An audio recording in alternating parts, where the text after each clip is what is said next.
Mine of knowledge کے معزز سامعین، السلام علیکم۔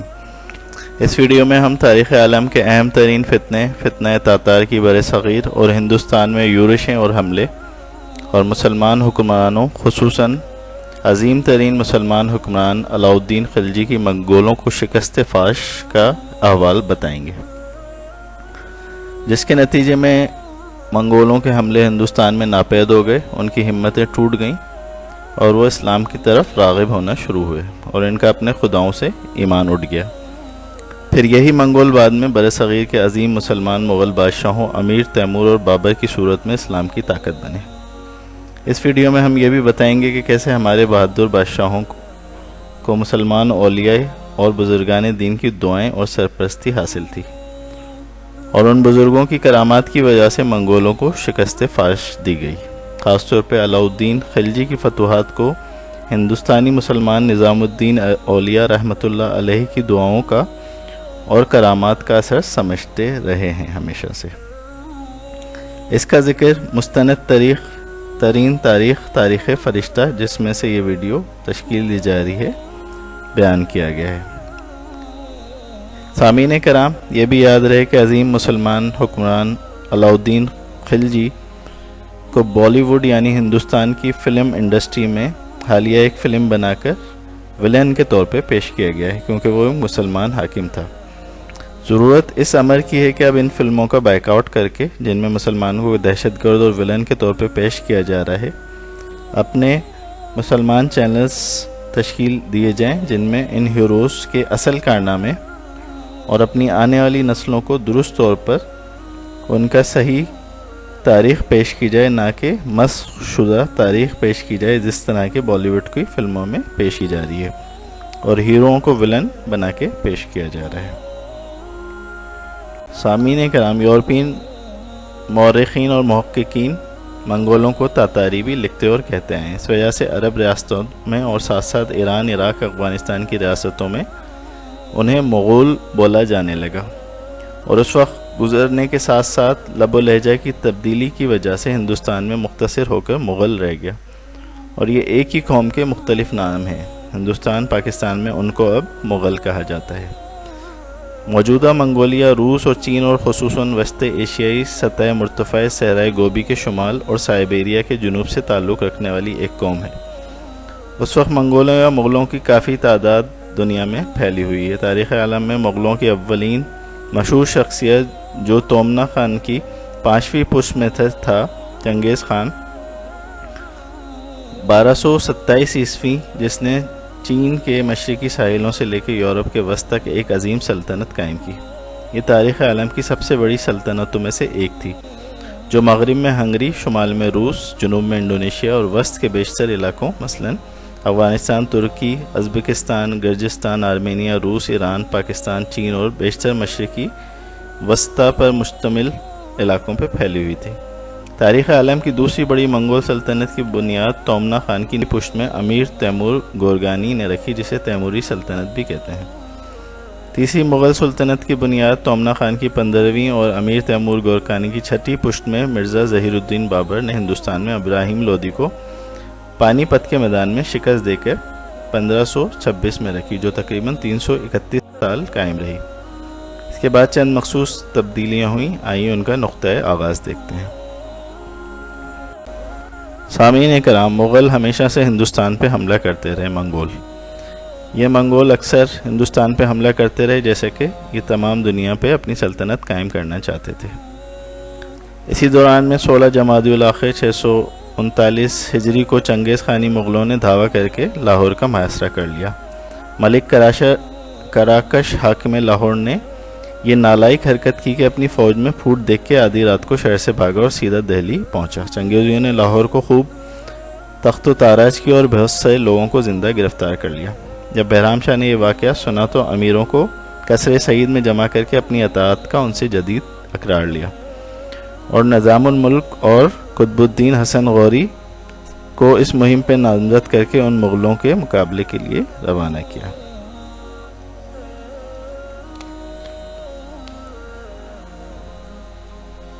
558 ہجری میں ہلاکو کا ایلچی دہلی پہنچا، خان اعظم 50,000 مسلح اور راستہ عربی، اجمی، ترکی، خلجی اور افغانی سوار 2 لاکھ پیادے سامان حرب سے لدے ہوئے اور خوب پروٹوکول کے ساتھ یہ وہاں پہ پہنچا۔ خان اعظم فوج کو ترتیب دے کے خود الگ ایک پرتاپ کے فاصلے پہ آگے بڑھا اور ایلچی کو ساتھ لے کے فوجوں کی صفوں اور ہاتھیوں اور بہادرانہ لشکر کا تماشا دیکھتا ہوا ایلچی کو قصر سفید میں بادشاہوں کے حضور میں لے کے آیا اور ان کا خوب پروٹوکول کے ساتھ استقبال کیا گیا۔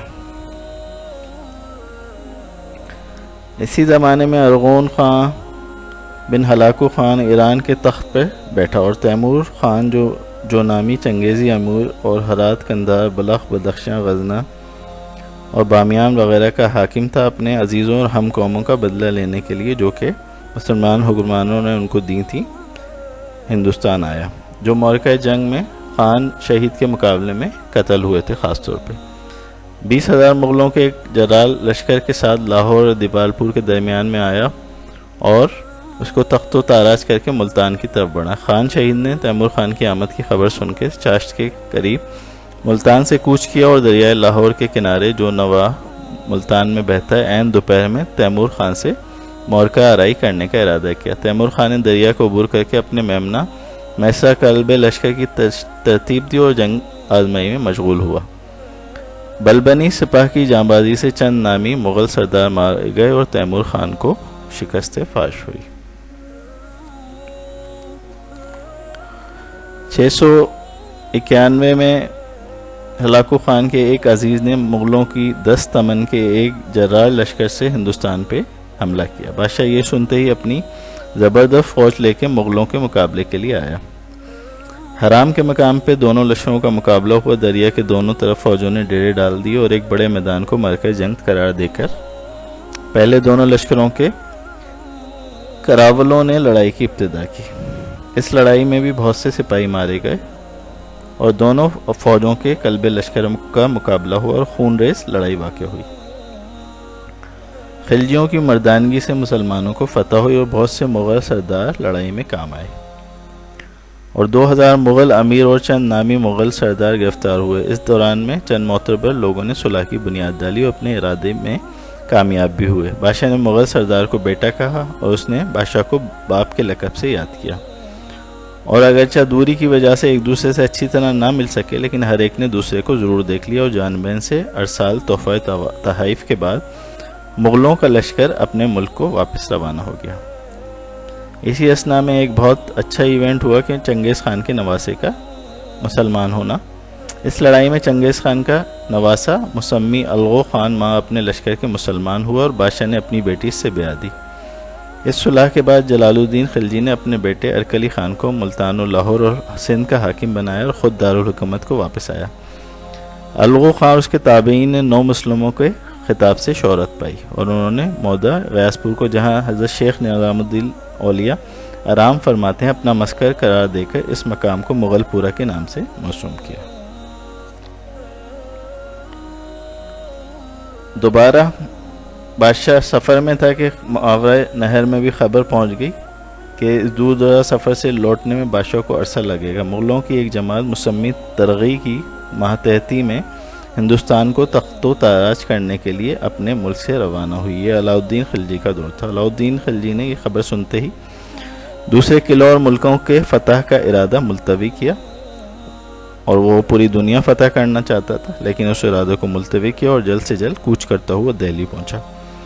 مغلوں کی بھی یہ جماعت، جس میں 10 تمن یعنی 1,20,000 سپاہی تھے، ایک مہینے کے بعد پہنچی اور دہلی کے کنارے ساحل جمنا پہ فروکش ہوئی۔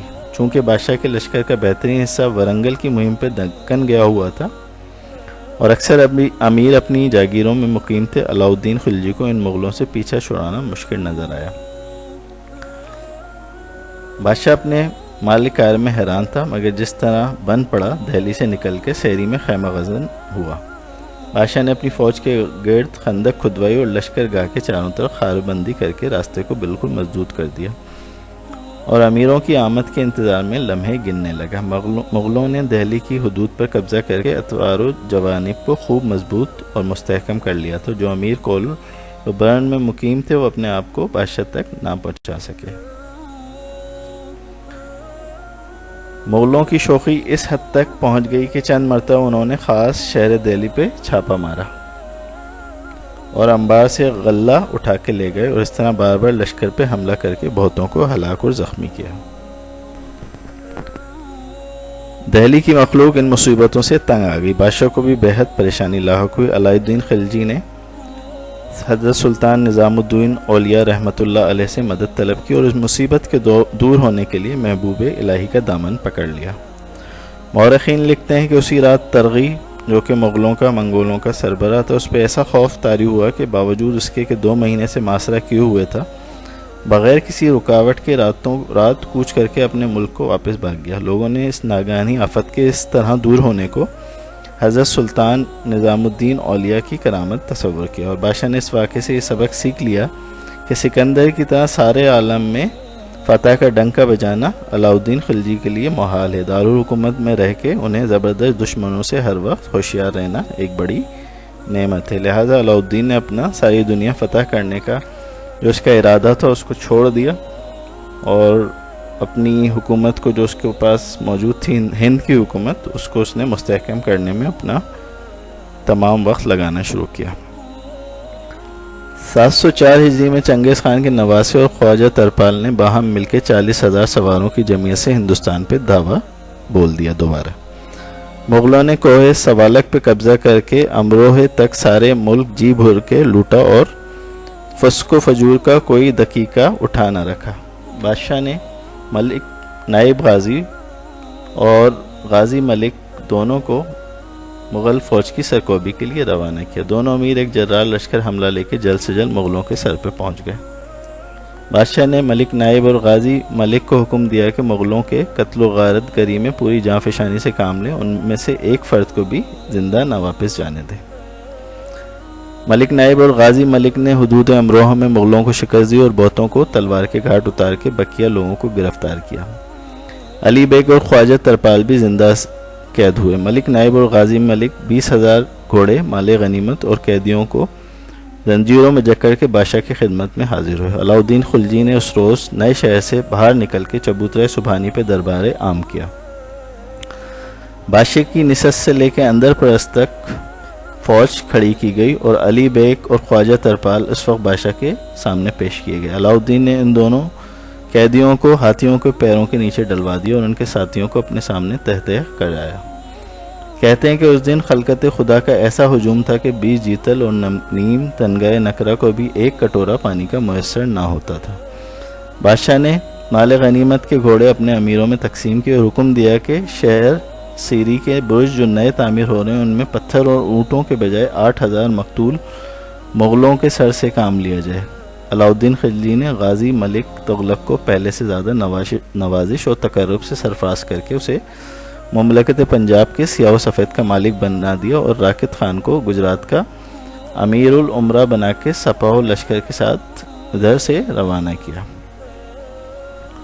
705 عیسوی میں دوا خان کے ایک معتبر امیم مسمی گنگ نے علی بیگ اور خواجہ ترپال کے خون کا بدلہ لینے کا تہیہ کیا اور ہندوستان پہ حملہ کر دیا۔ گنگ نے ملتان کے اطراف و جوانب سے گزر کے سوالک میں اپنے قدم جمائے۔ غازی ملک نے اپنی فوج ترتیب دی اور لڑنے کے لیے تیار ہو کے مغلوں کی سرکوبی کو دریائے سندھ کے کنارے خیمہ زن ہوا۔ مغل شہروں کو لوٹ کر واپس ہوئے عین موسم گرما میں دریائے سندھ کے کنارے پہنچے۔ ساحل پہ پہنچ کے انہیں معلوم ہوا کہ چشمہ چناب دشمن کے قبضے میں ہے۔ مغلوں نے اپنی جان سے ہاتھ دھویا اور ہندی سپاہ کے مقابلے میں لڑنے کو تیار ہوئے۔